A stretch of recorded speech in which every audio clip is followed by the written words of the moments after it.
Salvete! Então, itinerário para viagem de estudos, Direito Romano em Loco. É o artiguinho que eu, Aline Vieira Malnorte, publiquei recentemente na revista Rosa dos Ventos de Turismo e Hospitalidade. Passo aqui uma introduçãozinha, mostrando o resumo do artigo, assim como saiu na revista. Encontram-se preservados e disponíveis para visitação ainda hoje inúmeros atrativos correspondentes aos locais em que o direito romano foi aplicado e se desenvolveu, tanto em Roma como em locais que sediaram suas antigas províncias. O objetivo deste trabalho de pesquisa é propor um itinerário para viagem de estudos de direito romano in loco. O método utilizado foi a pesquisa bibliográfica sobre viagens na antiguidade, arqueologia e direito romano, além da busca e organização de atrativos associados a esse tema. Como resultado, o itinerário proposto inclui numerosos atrativos na Itália, principalmente Roma, Tarquínia, Spoleto, Assis, Ostia, Tivoli, Arpino, Herculano, Pompeia, Nápoles, Santa Maria Capua Vetere, Benevento, Sorrento e Capua. Conclui-se que a realização de mini-aulas de direito romano diante dos atrativos selecionados oferece potencial para ser proposta como viagem de estudos, de modo que a experiência in loco possa configurar uma contribuição original e de relevância. Contemplar o tema viagem, que é instigante e é rico, isso oferece possibilidades de reflexões sobre expedições e itinerários na região do Mediterrâneo Antigo, entre outros locais como a África, a Mesopotâmia, o mundo grego, os centros islâmicos, os núcleos do pensamento oriental budista e confucionista. Eu trouxe aqui na imagem para ilustrar o Germânicos, o Pausanias, esse aqui é uma ilustração do Asno de Ouro, do Apuleio, também trata de viagem, né? Esse povo aqui é viajante, tudo. A Egéria, que foi lá para a Terra Santa, uma imagem dos elefantes do Aníbal cruzando os Alpes, tudo temas de viagens que foram tratados em muitos livros sobre viagens na antiguidade. Nesse sentido, o tema das viagens pode ser abordado sob o ponto de vista de um itinerário que percorra locais até hoje preservados e evocados quando se estudam temas relativos à Roma antiga, tais como o direito romano. Esses atrativos, localizados tanto em Roma quanto em locais que foram antigas províncias romanas, incluídos inúmeros sítios arqueológicos, eles instigam a realização de uma viagem ao passado. Esse tipo de viagem de experiência é procurado em virtude de satisfação de curiosidade e, por isso, uma das atividades do turismo cultural é essa visitação a patrimônios históricos. O objetivo desta pesquisa: propor um itinerário para viagem de estudos de direito romano in loco. Outro objetivo é contribuir para os estudos da Roma Antiga com a proposta de experiência turística junto ao locus de investigação. E, como um terceiro objetivo, contribuir para a elaboração de um produto turístico. As inspirações que eu trouxe aqui são trabalhos do Adams, que é Colin Adams, o Lawrence, que é Ray Lawrence, e meus dois trabalhinhos ali. É possível mencionar uma série de pesquisas sobre o tema das viagens, itinerários, expedições na antiguidade. Então, eu trouxe exemplos de livrinhos que eu procurei. Tem esse dos franceses, Voyager dans l'Antiquité, tem o The Roads of Roman Italy, desse mesmo Ray Lawrence, tem Travel in Geography and the Roman Empire, também esse do Adams e Lawrence, o Travel and Religion in Antiquity, esse foi organizado pelo Harlan, são vários capítulos escritos por várias pessoas. Esse outro dos espanhóis, Cristóbal e López de Juan, Felician, como Ulisses, as viagens na antiguidade. Esse aqui eu achei mais legal, porque ele mostra vários viajantes, inclusive imperadores, e até comenta de obras da literatura. Então, esses livros são muito interessantes sobre viagens na antiguidade. Diversos desses atrativos datados da Roma Antiga, na própria Roma, em suas antigas províncias, são destacados em estudos histórico-arqueológicos. Então, além dos livrinhos de cima ali que tratam de viagens, tem outros que tratam de arqueologia e urbanismo, escavações e tudo, ó, Ruins and Excavations of Ancient Rome, The Remains of Ancient Rome, Guida Arqueológica de Roma, Roman Urbanismo. Esse Rome aqui é tipo um guia de turismo feito sobre os locais de escavações. Ancient Rome também. Esse penúltimo aqui, Guia do Viajante pelo Mundo Antigo, Roma, esse já é traduzido. mas é do Lawrence, esse é o Inspiração ali. Esse eu achei muito legal, porque o cara faz como se fosse um guia de viagem, mas localizando no tempo lá 2.000 anos atrás. Então ele diz, então aqui você pode caminhar por essa via dos fóruns imperiais e enxergar aqui do lado o Fórum de Trajano e tal, mas se você seguir mais um pouco, vai encontrar o obelisco, e como se fosse 2.000 anos atrás. Eu achei maravilhoso. E o livrinho simples que eu mais consultei para fins de encontrar os atrativos foi um guia visual da Folha de São Paulo, esse da Itália, para esse trabalho aqui. Um exemplinho do que vem nesse guia de turismo, guia turístico da Itália. Está nessas imagens que falam dos atrativos da Roma República e da Roma Imperial. Então, são inúmeros exemplos, né? Anotei aqui que desde Vitrúvio se valorizam as formas das construções, inclusive aquelas onde se operava o direito romano, que é praticamente em todo lugar.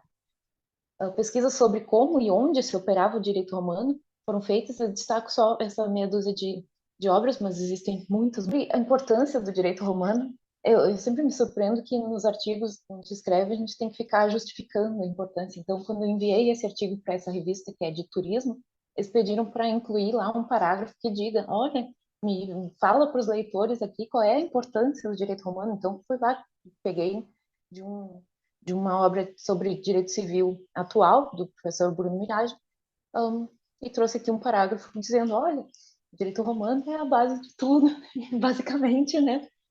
A grande família de direito civil é, é baseada no direito romano.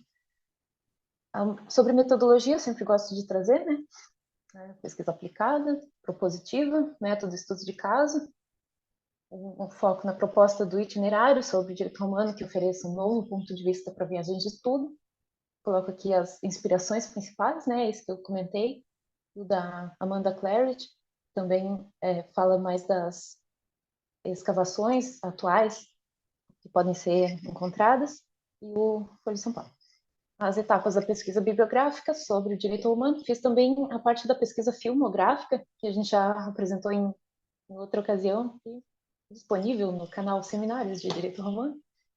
A pesquisa nos guias turísticos e arqueológicos, e a associação dos temas da disciplina aos atrativos, e daí a organização do itinerário, e as mini-aulas.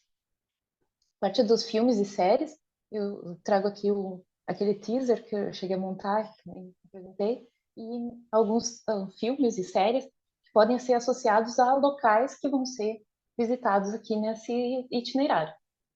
Por exemplo, o Gladiador, a gente tem lá na cidade de Santa Maria Capua Vetere um museu dos gladiadores, o Spartacus, também nessa localidade, né? Um dos, o principal líder da revolta de escravos daquela região. Aqui como resultados, as cidades incluídas no itinerário. Marquei aqui, são 14 cidades para 14 dias de passeio. São cidades escolhidas, sempre é importante destacar o critério de seleção, né? Porque essas cidades, não outras, em termos de pesquisa, temos que deixar bem claro. Embora o Império Romano tenha influenciado profundamente localidades onde hoje estão Egito, Israel, Espanha, Alemanha, Reino Unido, França, Turquia, vários outros lugares, uma viagem completa pelas ruínas do Império Romano existentes até hoje iria durar meses. A gente adoraria fazer essa viagem, né?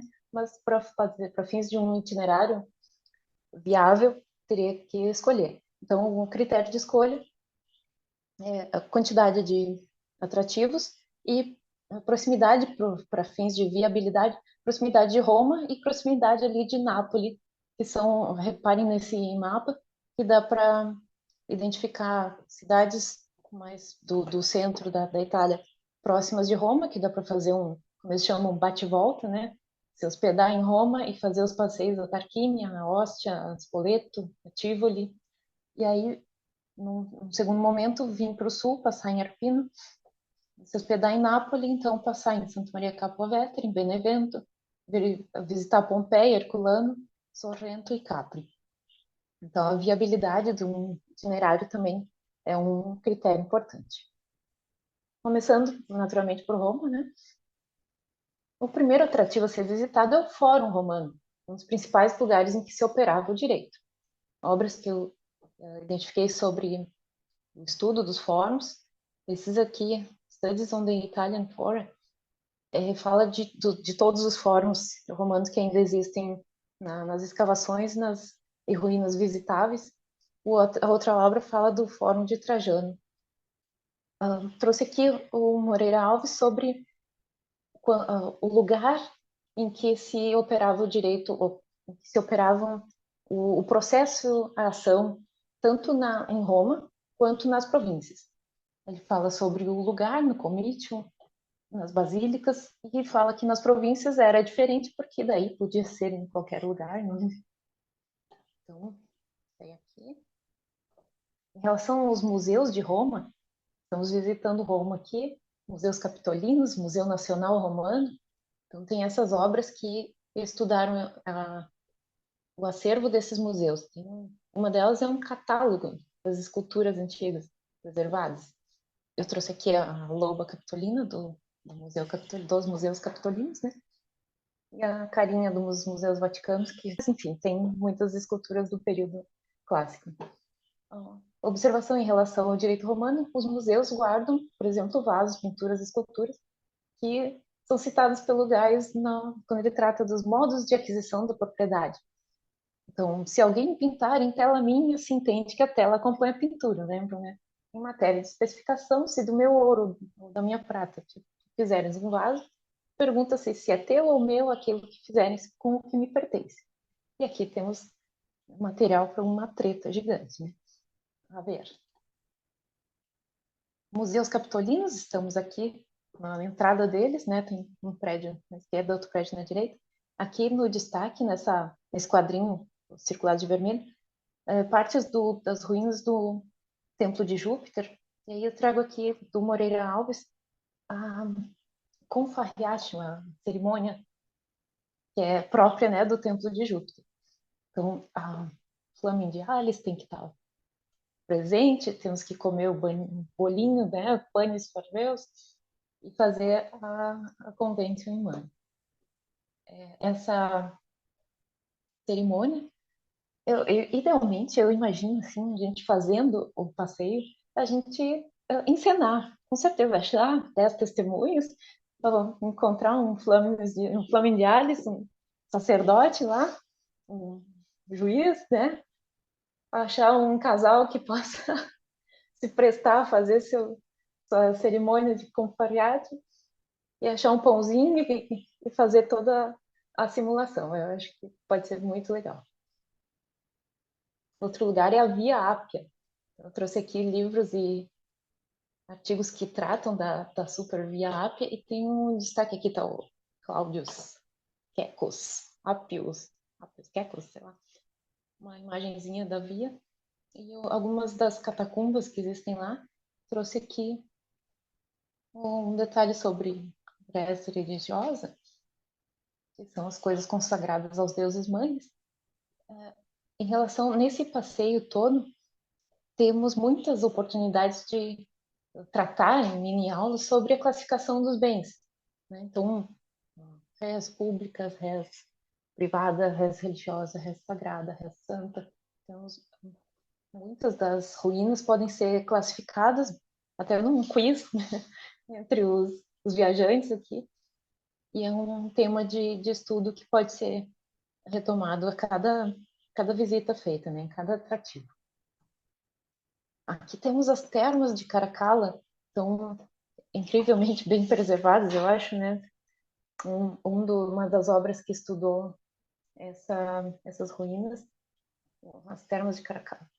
Então, trouxe também um aspecto do direito romano que é aquela manumissão de escravos quando o pretor ou procônsul vai às termas ou ao teatro. Temos a previsão aqui de que, quanto aos escravos maiores de 30 anos, costumam ser manumitidos sempre quando passar por eles ou o pretor ou o procônsul, quando estes vão às termas ou ao teatro. Uma referência imediata às termas, né? Os monumentos a conquistas militares São lugares em que a gente pode fazer uma mini aula sobre aquisição de propriedade por esse motivo específico de, ó, são nossas também pela razão natural as coisas tomadas do inimigo. Então aqui destaquei a coluna de Trajano, construída em homenagem, enfim, para comemorar a vitória sobre os dácios lá. O que é dos dácios é nosso, né? Então acabou a guerra lá com os dácios. Tem aqui a representação, achei muito triste, muito bonito, a passagem sobre o rio Danúbio. Vamos agora, saindo de Roma, vamos para as províncias. Então, eu destaquei dois aspectos aqui, um que está no Gais, outro que eu peguei do Moreira Alves, que é o território das províncias tido como semelhante à reza religiosa. Para mim está um pouco confuso isso, porque diz que não é religiosa, não é uma coisa religiosa, mas é tido como religioso. Então, dá bastante pano para manga no sentido de debater o conceito em si do que é e o que não é, e o que é tido como reza religiosa. De novo, sobre a jurisdição dos magistrados, no Moreira Alves, 2, 3 slides atrás, falávamos sobre o local do exercício da jurisdição, né? Então, nas províncias, é diferente. Já tinha, tipo, um juizado especial, né? Os litígios menos importantes eram tratados de uma forma, os mais importantes de outra forma. Então, estou só resumindo aqui. Vamos para a parte das províncias, que é Tarquínia. Tarquínia é uma cidade mais ao norte e oeste de Roma, 1 hora de distância. Tarquínia é também na região do Lácio, é próxima de Roma mesmo. É uma antiga cidade etrusca que mescla diversos períodos históricos. É uma cidade das catacumbas etruscas. Ela oferece uma viagem no tempo em que se descobrem torres, igrejas, muralhas medievais, belezas únicas. Esse texto vem de um site de propaganda dessa cidade, tá? Turístico. Eu achei muito interessante esses atrativos que eles têm lá. Que, além de um museu arqueológico, se pode visitar um mitreu, um templo do deus Mitra. Se pode estudar lá a parte da definição das classificações, né, rede religiosa e rede privada. Em tudo que é museu dá para estudar ou lembrar da classificação da rede privada. E lá em Tarquínia tem uma necrópole e um que eles chamam de Etruscópolis, que é uma grande maquete, uma maquete gigante do que seria a cidade etrusca da época, bom, dos etruscos, que é anteriores, talvez a fundação de Roma era quem já estava lá.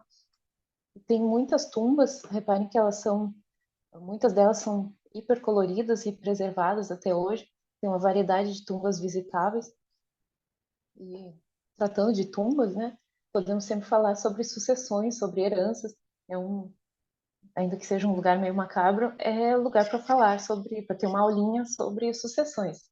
No Gás, a gente tem aquele trechinho que inicia o capítulo quase todo tratando de sucessões. Começamos pelas heranças, que se classificam em dois tipos, porque nos pertence por testamento ou ab intestato. E aí vamos estudar dividido, né?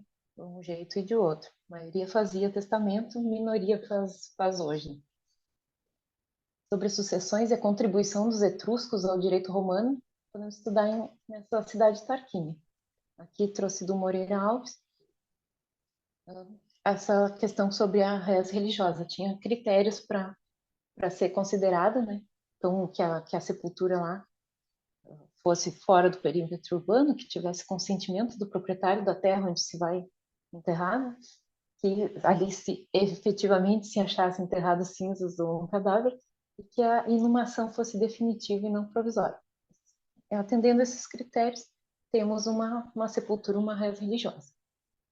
Agora para Spoleto, uma cidade mais ao norte de Roma. Tarquínia era para cá, para o oeste, né? Spoleto é 2 horas e meia para o norte de Roma. Spoleto tem muita coisa ainda preservada, especialmente uns aquedutos. O Edward Gibbon, The History of the Decline and Fall of the Roman Empire, bom, eu li em português esse. Se destacam os aquedutos da capital, Mas o viajante que, sem conhecer a história, se detenha a contemplar os de Spoleto, inferirá que na antiguidade esses povos subalternos foram residência de potentados. Ele destaca muito os aquedutos de Spoleto, que são muito bem feitinhos e alguns trechos estão preservados até hoje. Teatro, anfiteatro também existem. Aqui a classificação de res pública, ruas e praças exemplificam coisas públicas, que são as coisas que o Estado, a quem elas pertencem, coloca à disposição de todos. Por exemplo, ruas, praças, bibliotecas estão preservadas lá em Spoleto. Um destaque de Spoleto é a casa da Vespásia Pola, que é a mamãe do imperador Vespasiano e vovó dos imperadores Tito e Domiciano. Trouxe aqui do Gaius uma definição do Vespasiano que o Gaius não curtiu. Olha só. Igualmente, pela lei de escravo e de homem livre, podiam nascer livres, porque essa lei determina que quem tiver relações com escrava alheia, pensando que ela era livre, se nascerem filhos varões, sejam livres, se, porém, nascerem mulheres, pertencerão àquele de quem a mãe era escrava. Mas também, nesse caso, o divino Vespasiano, movido pela deselegância do direito, estabeleceu a regra do direito das gentes, de maneira que, em qualquer caso, mesmo se nascerem filhos varões, que sejam escravos daquele de quem a mãe era escrava. Então, o Gaio espinafrando aí a decisão do Vespasiano, do divino Vespasiano, o filho da Vespásia Pola, dona da casa aqui que existe em Spoleto. Agora vamos para Ostia Antiga, que eles chamam. É 1 hora de Roma, mais para o sul e oeste, sudoeste. Ostia está muito preservada, tem todo esse o sítio arqueológico aqui. É uma antiga cidade comercial e portuária, muito importante na economia romana. Esse sítio tem uma entrada, que é a Porta Romana, tem um porto de comércio.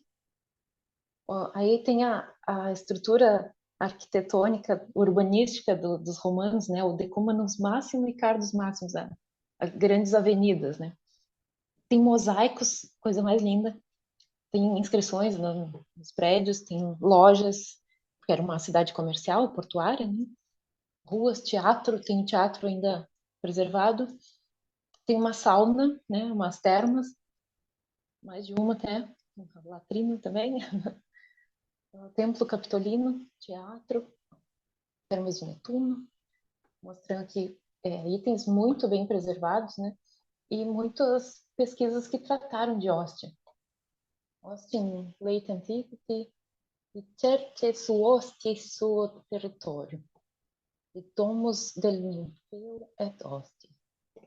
Outras pesquisas aqui.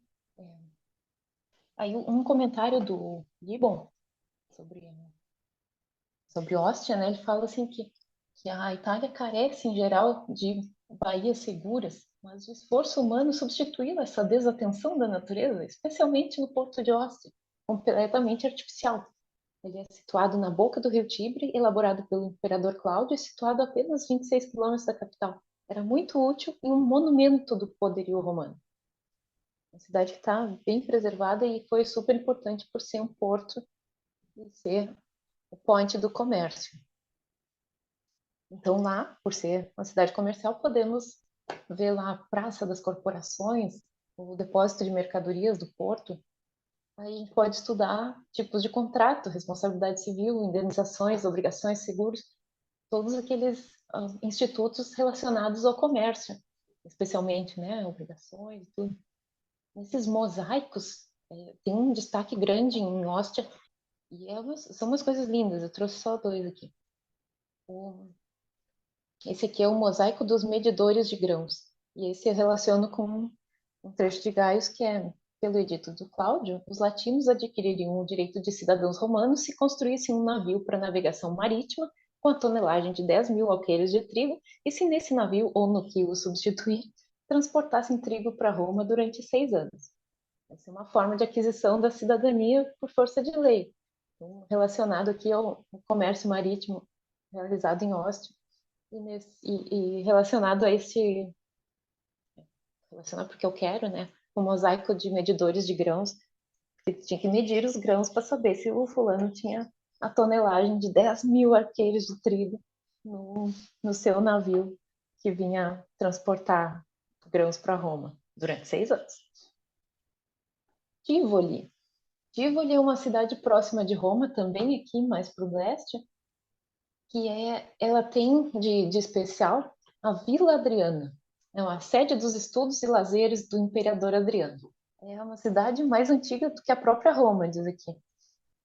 Belíssimo exemplo de res privada, com termas, biblioteca grega e latina, teatro grego, teatro marítimo, estúdio, numa ilhota num lago. Essa imagem aqui é uma ilha artificial, dá para ver que ela é bem redondinha, tem um lago artificial, e aqui dentro dessa ilha é o estúdio de estudos, né, do imperador Adriano. Outro destaque na Vila Adriana é que existem inúmeros itens de procedência estrangeira. Tem uma colunata de estátuas gregas, tem um canopus, que evoca o santuário de Serapis em Alexandria, é um deus dos egípcios, né? O salão de filósofos gregos também. Tem umas imagens aqui, ó. Então, desses itens estrangeiros, falando sobre estrangeiros, a gente sempre pode estudar sobre cidadania, né? E aí eu trouxe aqui do Moreira Alves as, a, a evolução da extensão da cidadania romana para muitos súditos do Império. Então, alguns passos, né? A Lex Iulia, depois a Lex Plautia Papiria, a Lex Rocha e a Constitutio Antoniniana. Interessante a gente estudar essa evolução, né? E o porquê de colocar mais gente como cidadão. É para mais impostos, é para mais soldadinhos, é tudo no grande interesse da grande cidade, né? Aqui trouxe as estátuas gregas diante do templo de Cibila e Vesta, que também existe na Vila Adriana. Seria uma ré sagrada, um templo para deuses. E também dá para estudar aqui o status família das meninas consagradas ao culto da deusa Vesta. Diz no Gaius que se libertam do pátrio poder as filhas, tornando-se virgens vestais. Então, ficam suiures, na verdade, ficam sob o poder do templo, né? Não é muito fácil a coisa. Vamos agora para Benevento.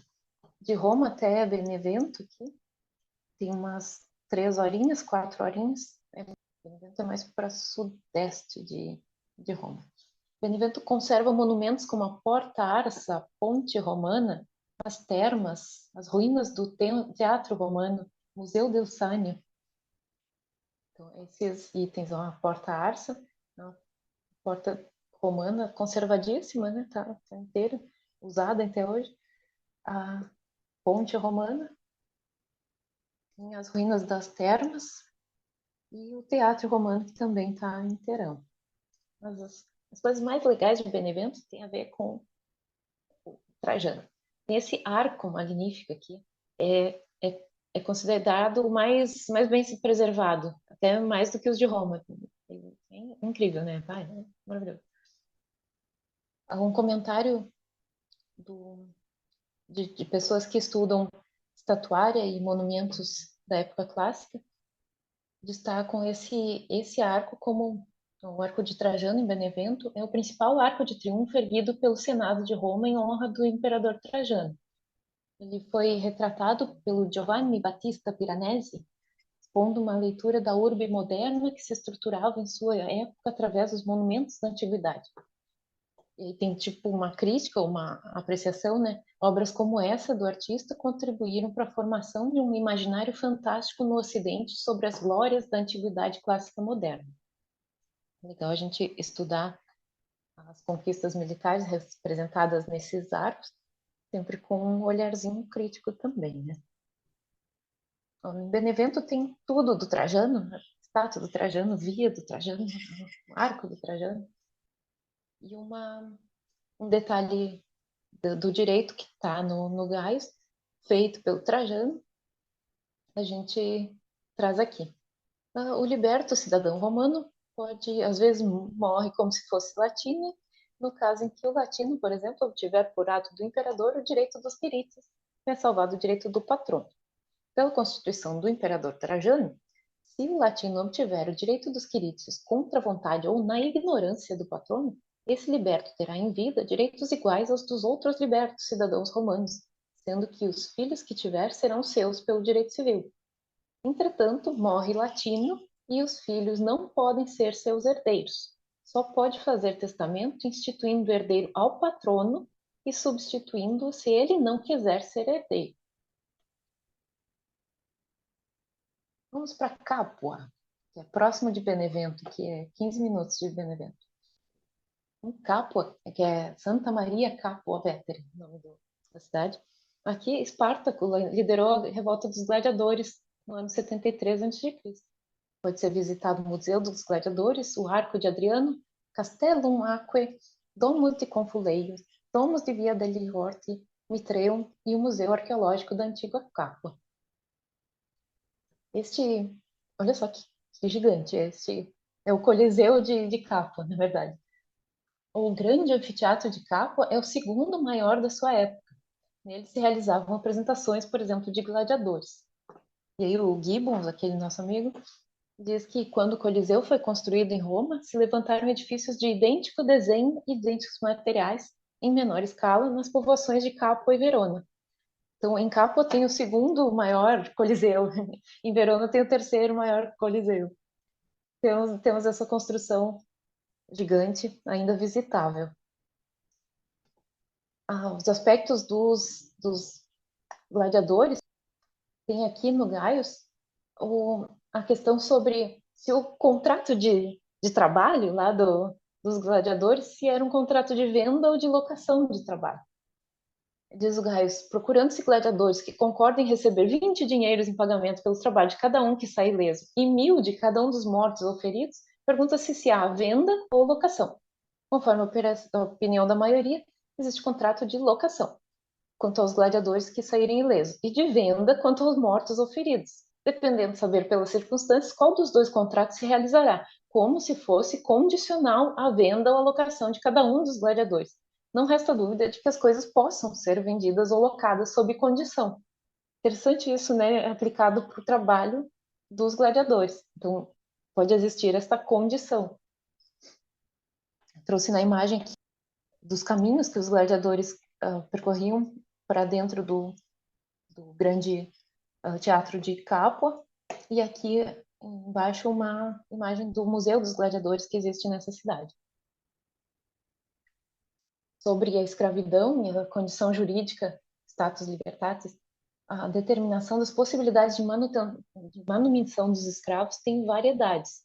O escravo menor de 30 anos pode tornar-se cidadão romano se deixado livre o herdeiro mediante testamento por senhor insolvente, nenhum outro herdeiro o excluir. Então, existe essa possibilidade, mas vejamos, né?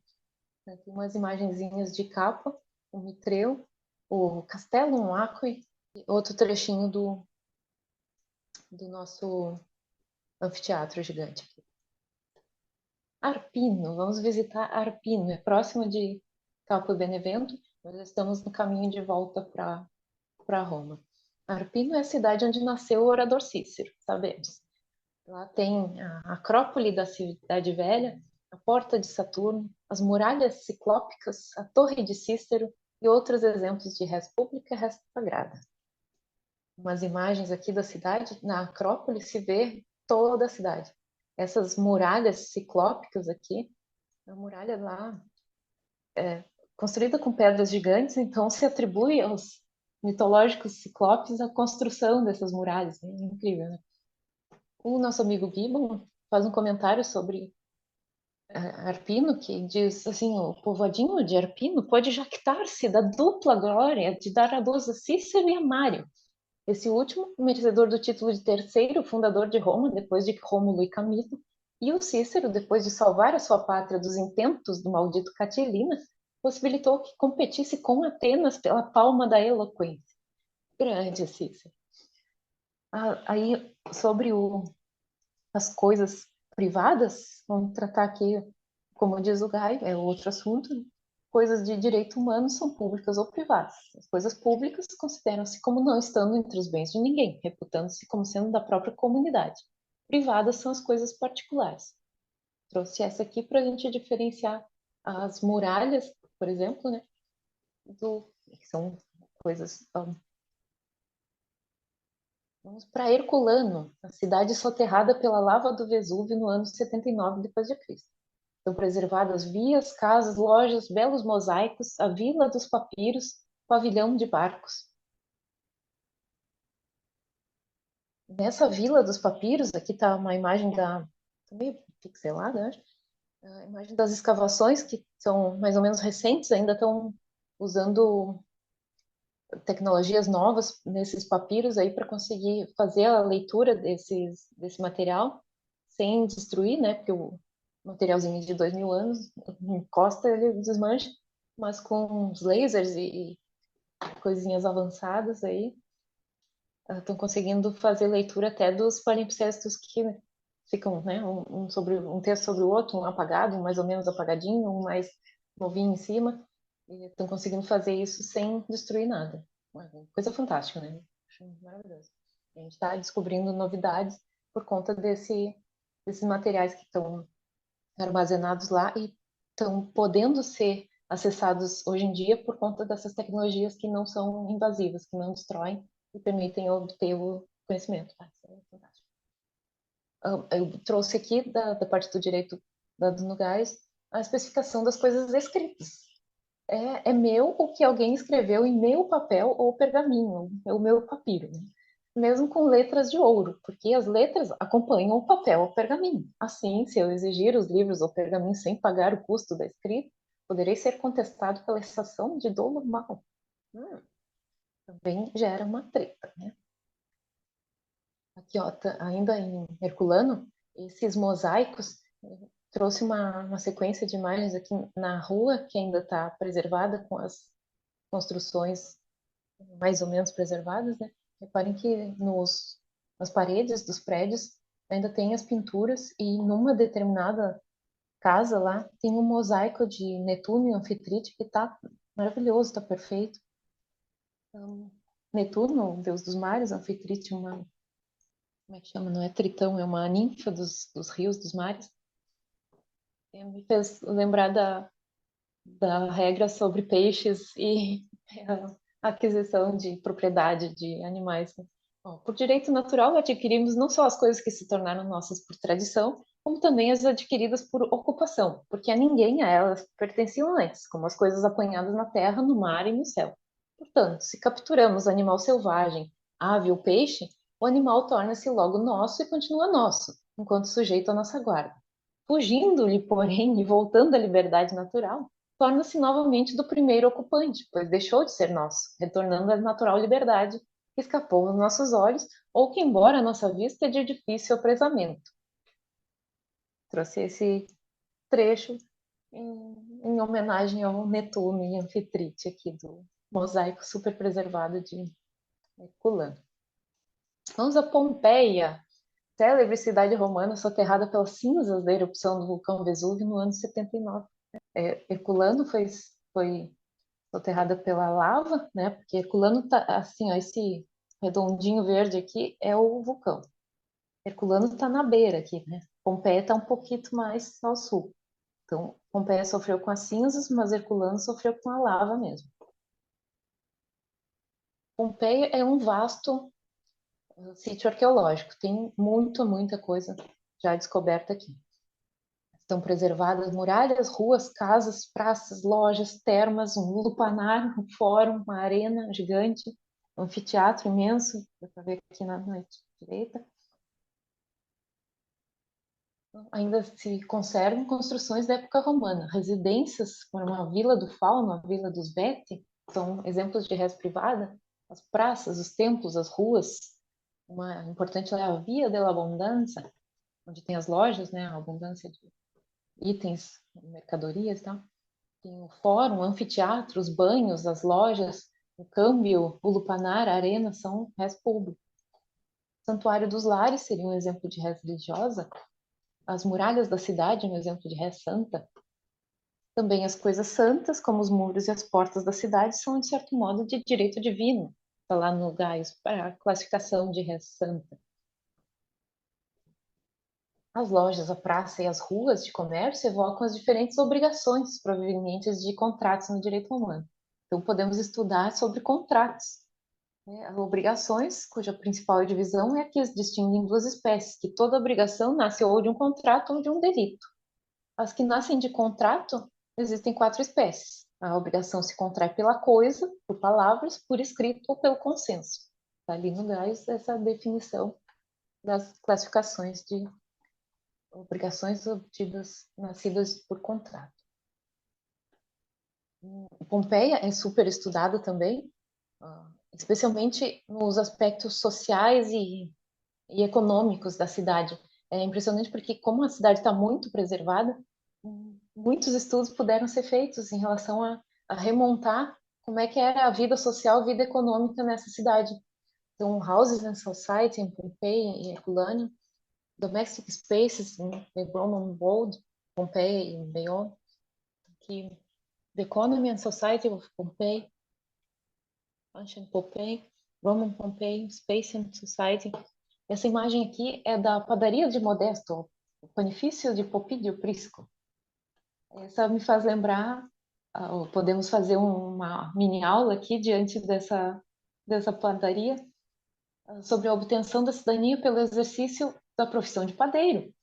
Trajano dispôs que obterá o direito dos quirites o latino que, durante um triênio, exercer em Roma a profissão de padeiro, empregando nisso por dia não menos do que 100 alqueires de trigo. Vamos ver Nápoles. Nápoles é a cidade mais populosa do sul da Itália, situada numa baía com vista panorâmica ao Vomero e ao Vesúvio. Em Nápoles, a gente visita o Museu Arqueológico Nacional de Nápoles, é imenso. Podem ser vistas pinturas, esculturas, cerâmicas, afrescos, mosaicos, vestimentas, joias dos habitantes das cidades soterradas de Pompeia e Herculano. Esses são exemplos de res privadas, né? Então a gente pode, nesse museu, ver essas esculturas maravilhosas, todos preservados, ou a decoração de casas, lugares de comércio, joias e objetos res privada do povo. Podemos estudar junto a esses objetos aquelas definições que a gente viu no último encontro, né? Entre corpóreas, incorpóreas, as manquípias, né? Que pode ser comercializado, que não pode. Então, está aqui no gás. Vamos para Capri. Acredito que é o fechamento do nosso passeio aqui. Uma ilha paradisíaca. Vejo que o aspecto desse lugar é de quem sabe viver mesmo, né? Então, o ponto alto da visita é a Vila Jopes, residência e sede do governo do imperador Tibério em seus últimos anos de vida. A imagem está meio pixelada, mas dá para ver que a vila aqui é uma mansão gigante, né? Então, esses aspectos aqui ainda preservados, está aqui o Tibério, porta alta. Eu trouxe aqui, já que ele sabe viver, lá tem produção de vinhos e consumo de vinhos, né? É um lugar maravilhoso. Trouxe aqui os ensinamentos lá do Moreira Alves e do Gás sobre a aquisição da propriedade por especificação, especificamente sobre produção de vinhos ou azeites. É o modo de adquirir a propriedade que ocorre quando alguém que não é o dono de uma coisa nem age de acordo com ele a transforma em outra de função diversa da primeira. Nesse caso, quem será o dono da coisa nova? Quem a transformou ou o dono na matéria-prima? Vamos ao fight entre sabinianos e plinianos, né? As implicações jurídicas dos contratos e obrigações sobre a atividade de transporte do vinho. Se fizeres vinho, azeite ou trigo com minha uva, minhas azeitonas ou minhas espigas, pergunta-se se é meu ou teu o vinho, o azeite ou o trigo. Alguns pensam que deva a matéria e a substância ser consideradas que a coisa manufaturada pertence ao dono da matéria, e essa especialmente é a opinião de Sabino e Cássio. Outros, o outro time, né, consideram a coisa de quem a fez, e assim pareceu sobretudo aos autores da outra escola, mas também o proprietário da matéria e substância tem ação de furto contra quem lhe subtrair. Eis o fight proposto, e que a contenda não se estenda demais com o consumo de vinhos lá na ilha de Capri. Vamos concluir aqui com um objetivo alcançado, né, que foi a proposta de um itinerário para viagem de estudos de direito romano em loco. itinerário prevê 14 cidades. O que se estudou nesse itinerário sobre direito romano? Basicamente todos os assuntos de um curso de direito romano, pelo menos todos os assuntos que eu estudei no curso de direito romano da Faculdade do Almoço. Os status das pessoas, status libertatis, status civitatis, status família. Nas arenas, muralhas e casas, tem referência à obtenção da cidadania, obtenção da liberdade. Classificação dos bens, bens sagrados, bens comercializáveis, bens públicos, bens privados. Isso pode ser estudado em basicamente todos os lugares visitados, né? Santuários, templos dos deuses, padarias, praças de comércio, arcos, pontes, teatros, monumentos, bibliotecas, termas, cisternas, vias públicas, casas, objetos pessoais nos museus. O assunto sucessão e herança, especialmente nas tumbas e nos mausoléus de famílias. O assunto obrigações, contratos e responsabilidade civil nas praças, lógicas e basílicas. O assunto das ações e processos jurídicos, que podem ser até mesmo encenados nos fóruns de cada cidade contemplada no roteiro. Que maravilha! Eu concluo dizendo que a visitação a edifícios, praças, casas, conjuntos urbanos, outros locais com alto valor para a história e arqueologia, permite perceber a relevância do patrimônio cultural para a permanência e identidade de um povo, nesse caso, o povo romano e seu direito, que influenciou grande parte dos ordenamentos jurídicos do mundo ocidental. Uma ampliação da viagem de estudos poderia ser feita para outros lugares da própria Itália, né, outros lugares da Europa, como a França, a Alemanha, a Espanha, do Oriente Médio, Israel, Egito, Turquia. E conclui-se que esta pesquisa apresenta uma contribuição original de relevância pela abordagem inovadora. Espera-se que esse trabalho contribua suscitando reflexão sobre história, direito, turismo e cultura. As referências aqui, uma propagandinha do passeio que vai sair em maio do ano que vem pela agência Galatur. E créditos às imagens, muitos créditos às muitas imagens. Deus o livre não botar crédito de imagem, né?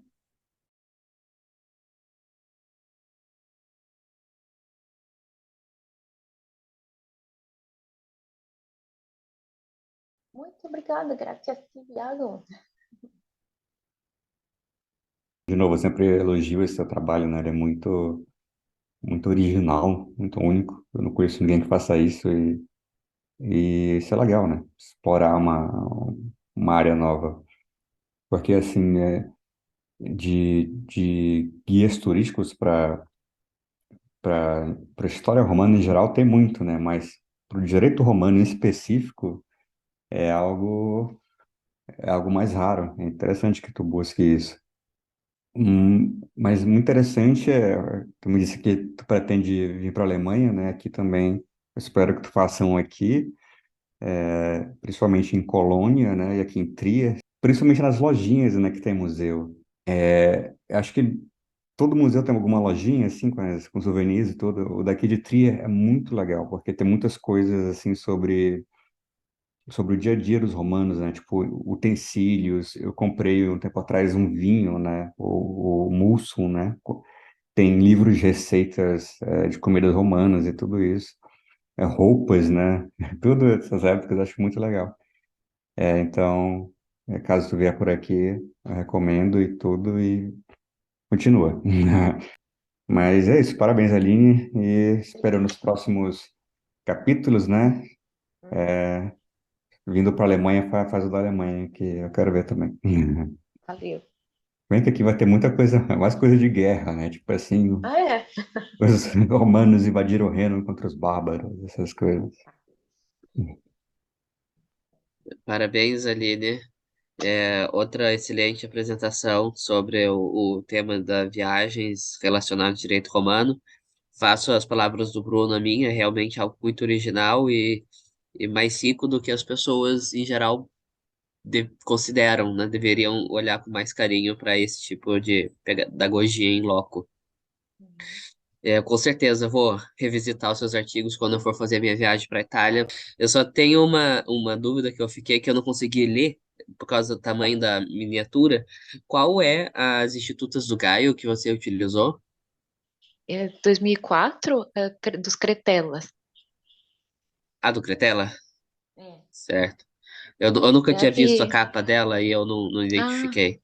É que eu uso É só a aqui, do Darcio, né? A parte de qualquer juízo de valor recomendo também comparar com a do professor Darcio, sobretudo naquele fragmento de passagem do pretor e do cônsul, que tá. tá correto. O- a explicação e a utilização no seu artigo tá corretíssimo. Só que o texto do Cretela dá a entender uma situação um pouco esdrúxula, que é se, pelo menos me pareceu, que é se o pretor ou o procônsul passar do seu lado, você fica livre.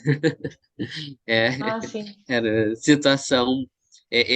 O Gaio utilizou isso como um exemplo de como em Roma os magistrados poderiam realizar a manumissão mesmo indo de um lugar para outro. Você não precisava agendar um horário, mas Estar no. ocorreria o ritual na Uhum. frente do, do magistrado de toda Interessante. maneira. Antes, uma pequena explicação do contexto. Gaio está comentando a Lei L. Essência, que estabeleceu idade mínima para manumissões. E a cidade seria a de 30 anos. E ele está dizendo que para escravos menores de 30 anos se admitia a manumissão, apesar da lei à licença, sob duas condições. A primeira, que fosse por uma solenidade perante o magistrado, ou seja, a manumício vindicta, e se fosse demonstrado uma justa causa para a manutenção. E no 19, fragmento anterior, ele dá alguns exemplos de justa causa, são bem restritos os exemplos, dentre os quais aquele que você também colocou no trecho do Vespasiano, que é se o escravo for o seu filho natural. Então, se for também irmão natural, vai configurar uma justa causa. E essa justa causa deve ser apresentada e defendida perante o conselho. E no fragmento, o parágrafo 20, ele conta o que é esse conselho. E ele diz, e lerei agora. Na cidade de Roma, o conselho se compõe de 5 senadores e 5 romanos púberes, pertencentes à classe equestre. Nas províncias, porém, ele se compõe de 20 jurados. Aqui é o professor Darcio traduzindo os jurados como recuperadores como jurados. O que está correto, ele até coloca entre parênteses. Que sejam cidadãos romanos. E isso se dá no último dia de sessão. Mas em Roma, as manumissões junto ao conselho ocorrem em dias determinados. Os escravos, porém, maiores de 30 anos, aí já não estava falando da adolescência, que é uma manumissão mais facilitada. Maiores de 30 anos costumam ser manumitidos a qualquer momento, até mesmo em trânsito. Por exemplo, quando o pretor ou o procônsul estiver a caminho do balneário ou do teatro. E aqui na tradução do Cretério ele omitiu esse, por exemplo, que dá uma ideia de que joga o escravo lá do lado enquanto eles passam e ele fica manumitido, né? Mas tá aqui no texto Automático. latino. Veluti cum praetor, aut proconsule. Esse veluti é o, por exemplo. Faltas Mas é faz, né? isso. Parabéns. Parabéns novamente pelo trabalho.